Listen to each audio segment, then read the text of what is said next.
In today's video, I'm going to teach you how to get iMessage. We will walk through each setting together so that by the end, your messages use eMessage instead of regular texts. Start by opening the Settings app on your iPhone. Look for the gray icon with gears on your home screen, then tap it once. You will land on the main settings list, which scrolls vertically and has sections like your Apple account at the top and system options below. From here, scroll until you see the section called Apps. Tap Apps to open it.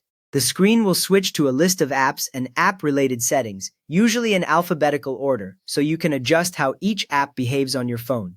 Next up, find Messages in this list and tap Messages. The Messages settings screen will appear, with several sections like eMessage, Send and Receive, and options for text messages. This is where all the controls for how your messages are sent and received are grouped together. At this point, look for the eMessage switch near the top of the screen and turn eMessage on. When the switch is green, eMessage is enabled. You may see a short activation message under the switch, and once that disappears, your phone is ready to use Apple servers instead of your carrier for compatible messages. With iMessage turned on, tap Send and Receive.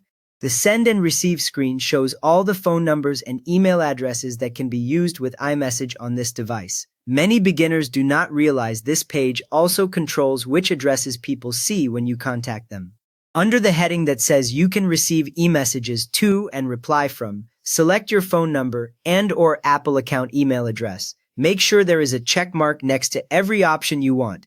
If a contact uses any of those checked details, their messages can arrive as e-messages on this phone instead of as green texts. After that, look under the section labeled Start New Conversations From and select the address you want to use. This is the default caller ID for eMessage. When you start a new chat, this chosen number or email is what appears at the top for the other person, so pick the one you share most often.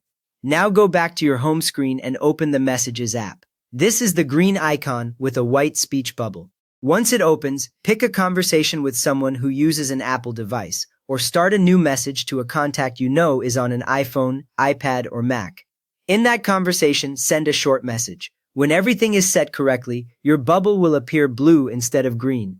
You might also see a small word delivered under the message after a moment, which confirms that it went through Apple iMessage rather than your mobile carrier.